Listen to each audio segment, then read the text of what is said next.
Bom, vamos lá então. Vamos falar agora da AIDS, a estrutura clínica, a apresentação clínica propriamente dita.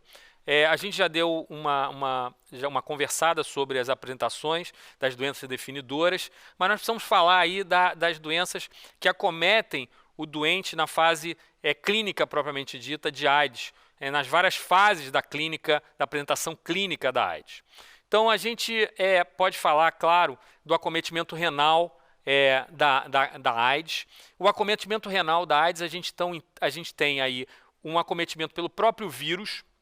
Esse acometimento, então, leva à insuficiência renal e a nefropatia perdedora de proteína, né, uma síndrome nefrótica, e geralmente a gente tem aí uma doença glomerular, a glomerulosclerose focal segmentar.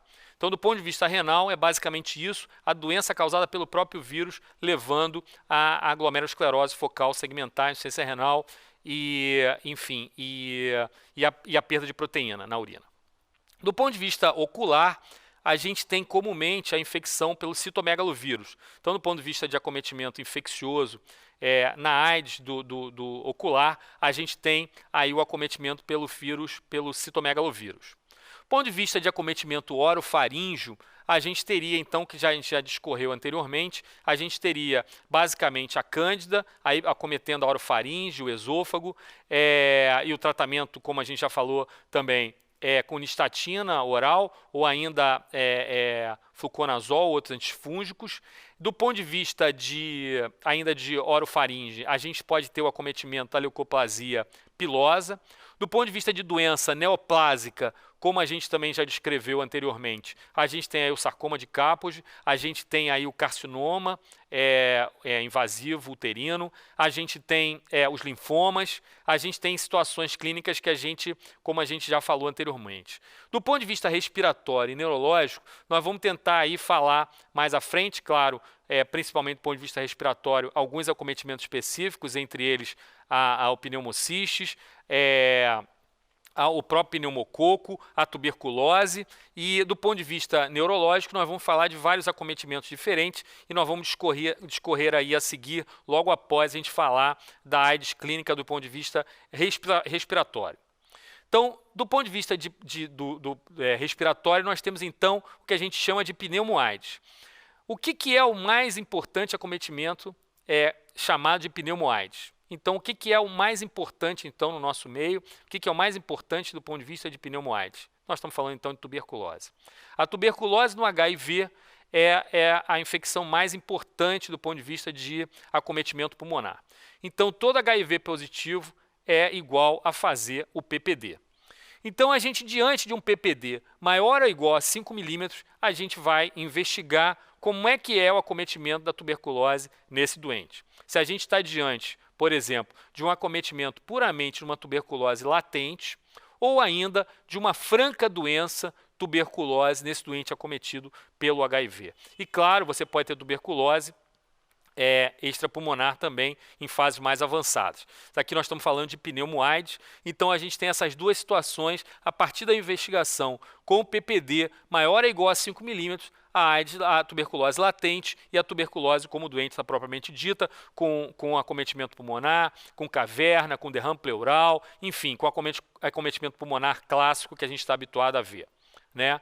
A escavação pulmonar aí acometendo muitas vezes os doentes, o derrame pleural vindo junto. Então, quando é a tuberculose doença, nós vamos fazer o esquema RIP por 6 meses, e quando a gente tem uma tuberculose latente, aí a gente não consegue detectar exatamente nenhuma infecção clara, mas sim a tuberculose latente, o risco de reativação né, daquele foco de tuberculose, a gente vai fazer então a isoniazida por 6 meses.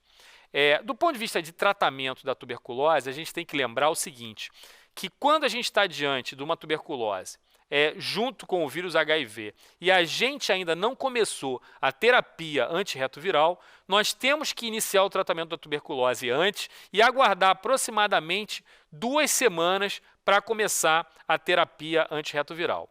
Por que isso? Porque o doente corre o risco de fazer uma síndrome de reconstituição imune. O que é isso? A síndrome de reconstituição imune é o seguinte, se você começar a tratar o doente com a terapia antirretroviral, o doente vai ter uma melhora muito rápida do sistema imunológico e você pode ter, então, uma doença, uma reação às patologias infecciosas, às doenças infecciosas extremamente graves, levando muitas vezes o doente ao êxito letal, porque a reação se torna muito exacerbada, já que o doente recupera a sua performance imunológica, e aí você tem o que a gente chama da síndrome de reconstituição imune, e que nos leva a evitar, antes do tratamento inicial da tuberculose, aguardar pelo menos 15 dias, pelo menos 2 semanas, para iniciar o tratamento antirretroviral.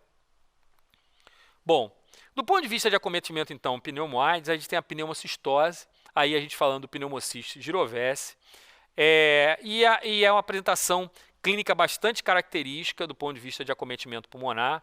Não vamos esquecer que a gente pode ter a pneumonia pelo pneumococo, né? Nunca esquecer disso.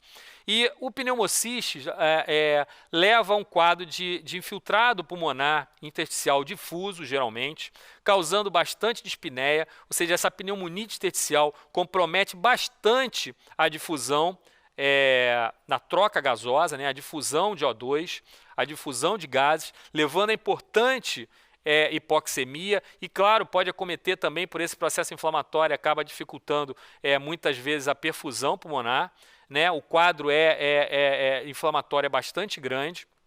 E aí, como eu já disse, o infiltrado intersticial é claramente difuso e não apresenta adenopatia, geralmente lar, não apresenta caverna e não apresenta derrame pleural, fazendo um diagnóstico diferencial, claro, com a tuberculose.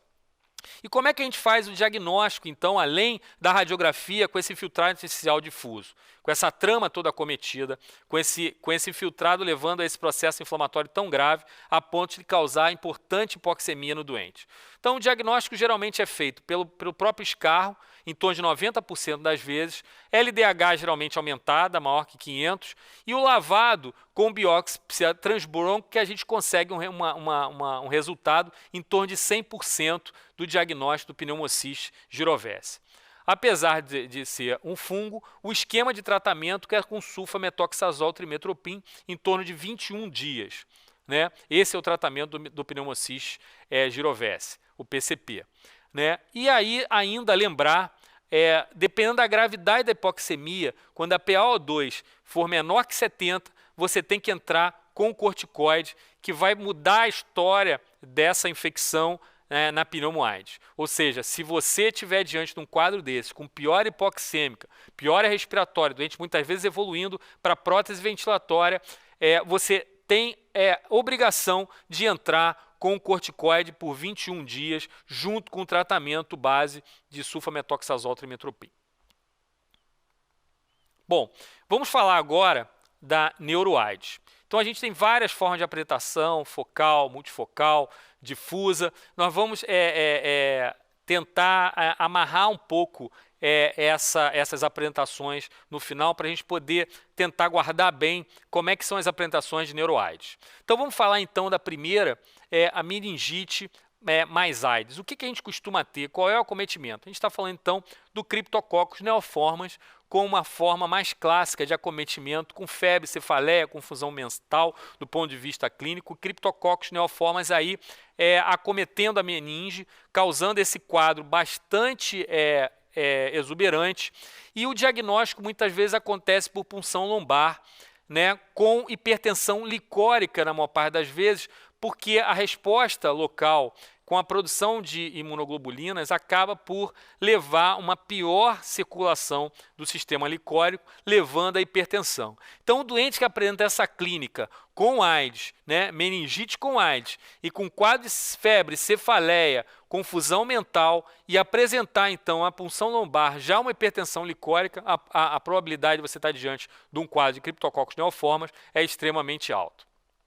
E os achados específicos, então, para o diagnóstico são o próprio. A apresentação do próprio Cryptococcus através da tinta nanquim, aqui, então, evidenciado a imagem, e ainda, claro, a cultura e o antígeno criptocócico como identificação aí como achado específico. O tratamento, então, é com Anfu-B por 2 semanas. Bom, do ponto de vista de apresentação de neuroaides, vamos falar então de lesão focal mais AIDS. Você tem uma lesão, sistema nervoso central, uma lesão no cérebro, né? Muitas vezes acometendo próximo aos núcleos da base, com acometimento de uma lesão focal ou muitas vezes em alguns outros focos, mas basicamente lesão focal.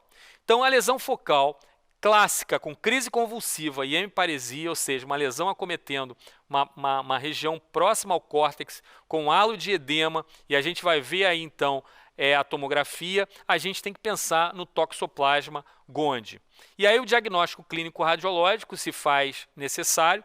Então, do ponto de vista radiológico, a gente na tomografia é simples, você já começa a ver algumas alterações no sistema nervoso central, com algumas áreas que a gente percebe que tem algum edema, que tem algum desvio aí dos ventrículos, e aí na tomografia, com contraste, a gente vê múltiplas lesões focais com halo de edema, e aí claramente lembrando ou falando a favor da toxoplasmose cerebral. E aí então, o que eu falei anteriormente, o edema perilesional, aí, o realce do contraste em anel, aqui claramente demonstrado, e as lesões únicas como essa, ou múltiplas, fechando então o diagnóstico na tomografia ou na ressonância da lesão clássica da neurotóxica. Porém, a gente não pode esquecer que do ponto de vista de lesão, ela vai ter que ser diferenciada com outra patologia que nós vamos falar a seguir. Do ponto de vista de tratamento, então, o tratamento do toxoplasma gondii é feito a partir da sulfadiazina com pirimetamina mais ácido folínico por 6 semanas. Ou ainda, dependendo de alergia à sulfadiazina, com clindamicina e pirimetamina. Então, o tratamento, a apresentação clínica e o tratamento dessa lesão focal mais AIDS, que a gente vai pensar, claro, em neurotóxico, toxoplasma gondii, é tratado dessa forma. A apresentação radiológica a gente já viu, o halo de edema com aquele realçar ao contraste, né? E as lesões podem ser únicas ou múltiplas, do ponto de vista focal. O diagnóstico diferencial, então, qual é? Se não melhorar até 14 dias com o tratamento preconizado ao toxoplasma gondii, você tem que pensar em quê? Você tem que pensar em linfoma primário do sistema nervoso central. E aí se faz necessária muitas vezes a biópsia. Você está vendo que o tratamento clássico, como a gente falou anteriormente, com sulfadiazina e mais a pirimetamina, não está tendo resultado após 14 dias, a gente tem que partir para o diagnóstico diferencial de linfoma primário do sistema nervoso central.